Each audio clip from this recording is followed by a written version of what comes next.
ফ্যাসিবাদী এবং বিদেশি প্রভুদের দালাল শক্তিকে বাংলাদেশের রাজনীতিতে পুনর্বাসিত হবার সুযোগ দেওয়া যাবে না বলে জানিয়েছেন বাংলাদেশ খেলাফত মজলিসের আমির শাইখুল হাদিস আল্লামা মামুনুল হক।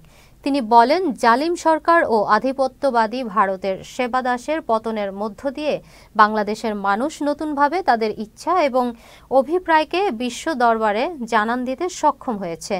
বৃহস্পতিবার সন্ধ্যায় বাংলাদেশ খেলাফত মজলিস ভোলা জেলা দক্ষিণের আয়োজনে লালমোহন উপজেলা পরিষদ অডিটোরিয়ামে জনশক্তি সম্মেলনে প্রধান অতিথির বক্তব্যে এসব কথা বলেন তিনি।